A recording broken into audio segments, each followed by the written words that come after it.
I'm gonna go with. Seattle. Uh, You just said it yourself.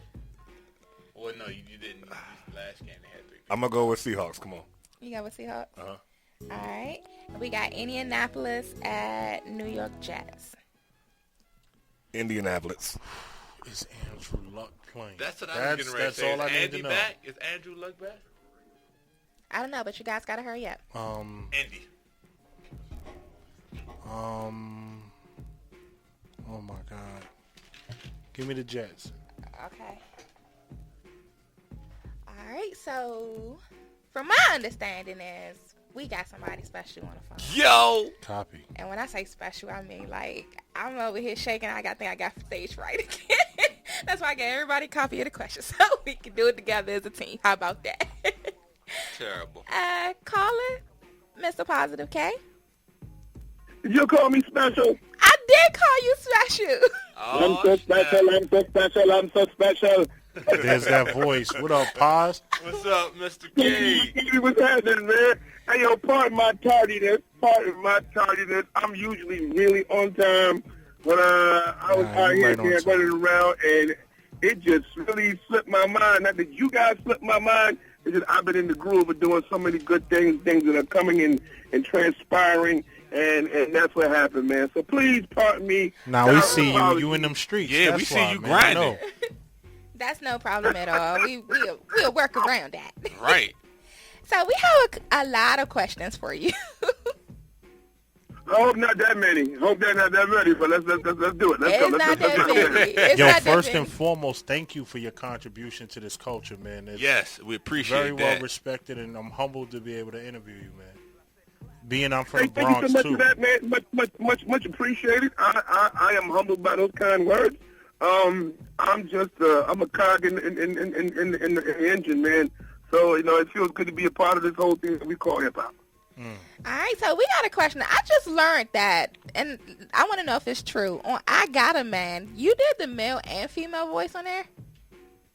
Okay, see, I was saving that for my book. You know what I'm saying? Okay, But, well, we can skip it. We can skip it. It transpired that some interviews came out where it came out, and things kind of turned to what it was. Well, yeah, it was what it was. I Got a Man number one is the follow up to I'm Not Having It for MC Light and myself, because I'm Not Having It record was the first of the songs you heard of that kind. So they kind of called me and MC Light the Adam and Eve of that whole duet thing, But yeah. So what it was a follow up. So when I had wrote the song, I had kind of did a little change in the voice for her to distinguish her part from my part. I did this. I did that. But when I played it for Big Daddy Kane, which is a good friend of mine, my brother, guy who helped me along in my career after I left the First Priority Music, he was like, yo, play it for me. And he played it. And he was like, yo, that's what we recorded.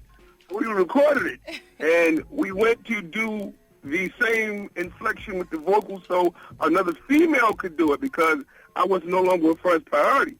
So after he pitched it up and did whatever had to be done, I remember, I'll never forget it, Freddie Fox walked in and he was like, who's the female on the record? Bumpy Knuckles. He was like, I told you. I was like, yo, man, nah.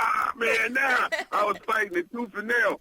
But, yo, after a while, I went and I got some other people to kind of really perfect it, really kind of tweak it, make it what it was. And yeah, exactly. Yeah, it's my basic voice on there on the record with some technology on it. That is definitely history. That's awesome. I didn't know because all my life I thought I was that female. Like you couldn't tell me that my voice wasn't her. So I'm happy about that. It was the flow. And then it was a whole bunch of technology. I swear I must have mixed that song about 9 or 10 times. I think my whole recording budget probably got spent like 90% on that one record. Oh man. Well, you're also crowned the father of hip hop duo, right? Because I'm Not Having It with. Yes. Like I said, I think like myself, or like the Adam and Eve, or that whole thing. So yeah, definitely. When I did it in the beginning was because I was trying to emulate Marvin Gaye. Because Marvin Gaye's whole thing was always about doing duets with females like Tammy Terrell and Diana Ross. So, he was my favorite, my biggest, like to this day, that's my biggest inspiration. So I was like, well, what would Marvin Gaye do if he was a rapper?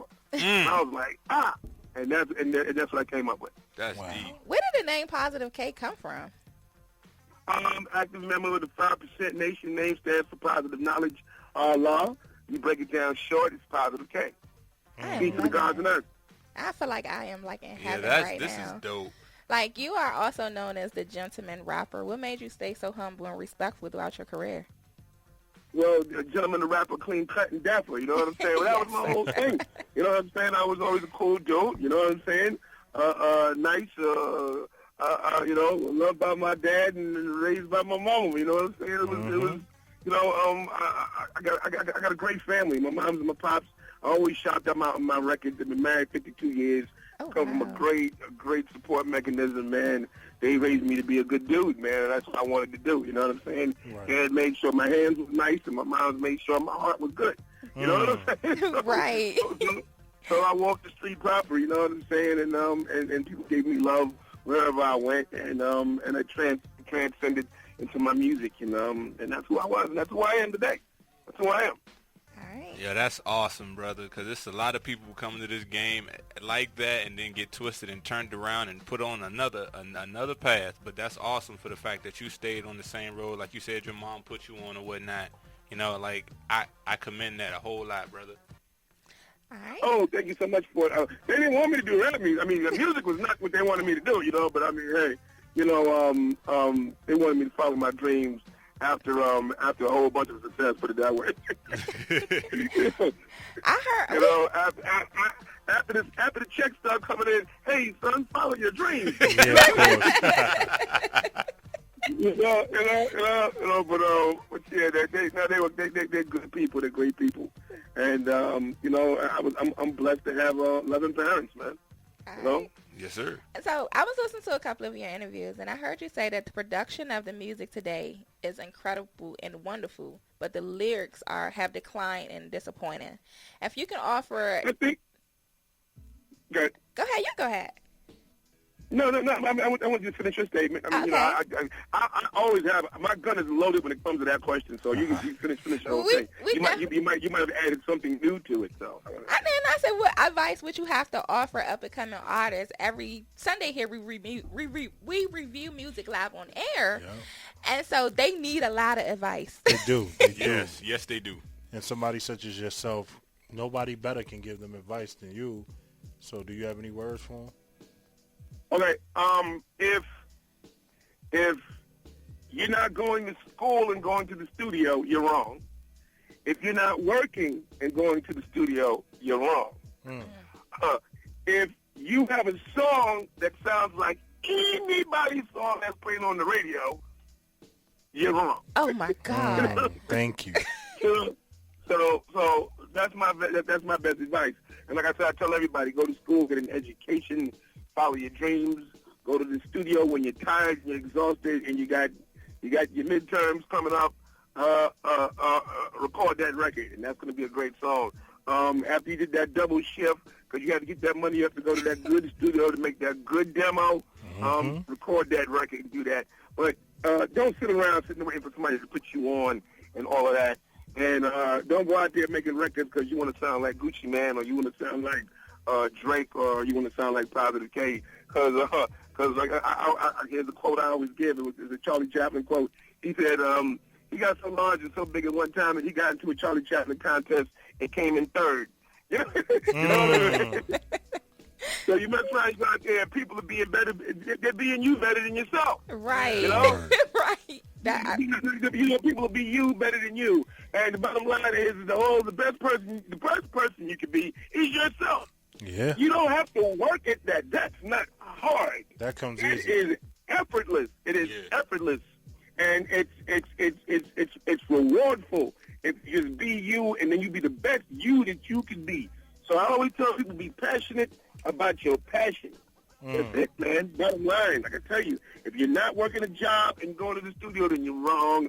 If you're not out there going to school and going to the studio, then you're wrong. And if you sound like anything that sounds similar to what you're doing, then you are totally wrong. Now, pause. Listen, this is Jay Gatsby. I got a two-part question for you, all right? I wanted to ask this question because I'm from the Bronx. I'm from 169 in Washington. You being a fellow Bronxite, what influenced you from, being at the Bronx, the birthplace of hip-hop? What part of the Bronx are you from? And how did it have an impact on your influence in hip-hop?